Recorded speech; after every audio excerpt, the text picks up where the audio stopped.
कसा वाटतोय fruit cake? छान वाटतोय ना? तर मी आज पहिल्यांदा बनवून बघितलेला आहे फ्रूट केक, तो पण फ्रेश फ्रूटचा. तर मी त्याची रेसिपी तुमच्यासोबत आज शेअर करते आहे. तर मी त्यासाठी घेतलेला आहे 1 कप मैदा आणि त्यात 3 चमचे मी मिल्क पावडर घातलेला आहे. ते 2 चमचे कस्टर्ड पावडर ऑप्शनल आहे, तुमच्याकडे असेल तर घाला, नाही तर नाही घातलं तरी चालेल.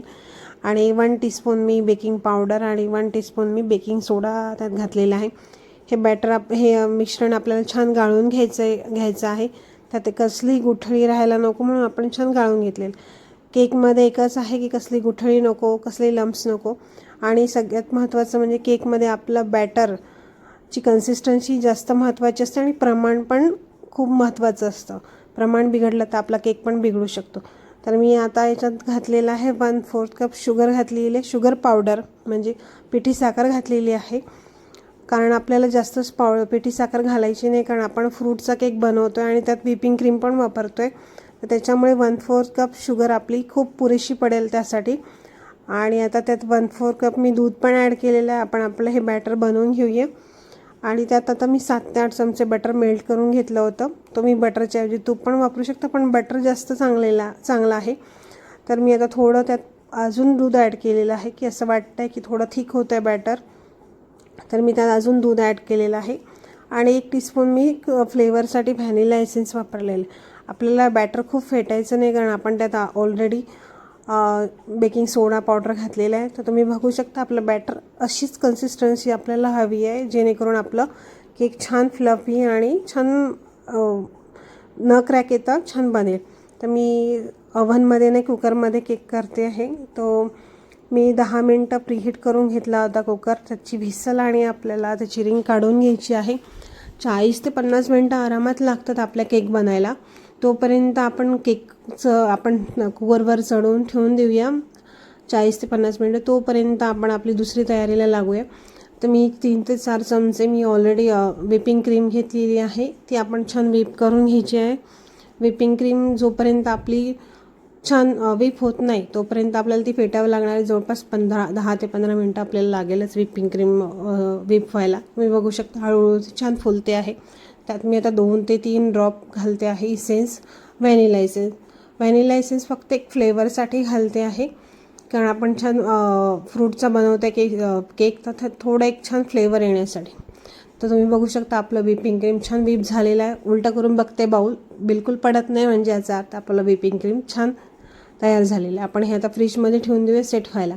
तोवर आपण बघूया की आपला केक तयार झालेला आहे की नाही. तर असं तुम्ही काडीने चेक करून बघता, किंवा स्पूनने किंवा चाकूने. जर आपला केक त्याला लागत नसेल तर आपला केक छान तयार झालेला आहे.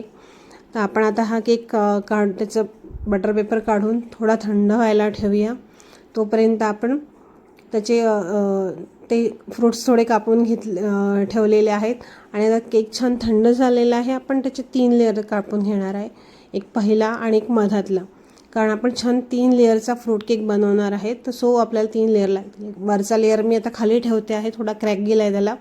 आणि त्याच्यावर छान आपण व्हिपिंग क्रीम लावून घेऊया. व्हिपिंग क्रीममध्ये मी काहीही वापरलेलं नाही आहे, ना आयशिंग शुगर ना बटर वगैरे काहीच नाही. मी साधी व्हिपिंग क्रीम वापरलेली आहे. तर त्यात मी थोडे अंगूर घातले आहे, वरती थोडे ॲपल घातलेले आहे. तुम्हाला हवे ते तुम्ही फ्रेश फ्रूट घालू शकता, किंवा टुटी फ्रुटी, किंवा तुम्हाला जे हवं ते तुम्ही ॲड करू शकता. माझ्याकडे जे अवेलेबल होते फ्रूट्स नाही मी घातलेले आहे. आपला हा पहिला लेअर झालेला आहे. आता आपण दुसरा लेअर बनवतो आहे. दुसरा लेअर बनवतो छान. मी आता त्याच्यावर घालते आहे शुगर सिरप, कारण शुगर सिरप सगळ्यांनाच माहिती आहे की कशासाठी घालतात. केक आपला ड्राय नको व्हायला, छान एक मॉइश्चर पकडून ठेवायला हवं, त्याच्यासाठी आपण शुगर सिरप घालतो. आता सेकंड लेअर बनवते आहे क्रीमची, पुन्हा दुसरी. आणि यावर पण आपण फ्रूट घालून घ्यायचे छान फ्रेश. तुम्ही बघू शकता की मी स्पॅच्युलानी पूर्ण बनवते आहे केकचं पूर्ण लेअर, कारण माझ्याकडे कसलेही टूल्स अवेलेबल नाही आहे. मी लिटरली पोळपाटावर आणि ताटामध्ये केक बनवते आहे. म्हणून मी काही प्रोफेशनल बेकर्स नाही आहे, पण मला आवडतं आहे, तर मी बनवते. आणि पहिल्यांदा मी क्रीमचा केक बनवते. मी आपली सेकंड लेअर झालेली आहे. आपण तिसरी लेअर पुन्हा शुगर सिरप टाकून घेऊया आणि आपण त्यावर व्हिपिंग क्रीम घालून घेऊया. खालची लेअर मी एकदम वरती ठेवली आहे, कारण आपला केक छान सेट होईल आणि छान बनेल. काही गडबड होणार नाही आपल्या केकची वरतून, जर आपण छान गोल आकाराचा होईल आपला छान केक. सो तुम्ही बघू शकता की काही टूल्स न वापरता छान आपलं थोडं सेट झालेलं आहे, गोलाकार आलेला आहे. माझ्याकडे फक्त पायपिंग बॅग आणि नोझल होते, तर आपण त्यांनी छान पानाचं डेकोरेशन करून घेतो आहे. आणि आपल्याला हवं तसं तुम्ही डेकोरेशन करू शकता किंवा हे स्किप पण करू शकता तुमच्याकडे अवेलेबल नसेल तर. आपण आता ती छान मँगोची एक लेअर लावून घेऊया गोल सर्कलमध्ये. मी मँगो आणि मध्ये आणखीन फ्रूट्स घालते, तर तुम्हाला हवं असेल तर तुम्ही पूर्ण मँगोची लेअर घालू शकता. सध्या मँगोचा सीझन चालू आहे, अजूनही मँगो गेले नाही, तर तो तुम्ही करून बघा. पूर्ण मँगोचा पण केक बनवू शकता. आता आपण त्याच्यात एक मँगोची पूर्ण लेअर तयार झालेली आहे. आपण मध्ये आता थोडे अंगूर आणि थोडं किवीची लेअर घालते आहे आणि मध्ये टूटी फ्रुटी घालते आहे. सो तुम्हाला हा केक आवडला असेल, तुम्हाला माझी केक करण्याची पद्धत आवडली असेल, सो तुम्ही चॅनलला सबस्क्राईब करा, लाईक करा. आणि ते एक डेकोरेशन वाढवण्यासाठी थोडं व्हाईट दिसतं आहे, तर थोडं कलरफुल करण्यासाठी मी त्याचं स्प्रिंकल स्प्रेड करते आहे. राईस स्प्रिंकल असतात, एडिबल असतात, नो प्रॉब्लेम.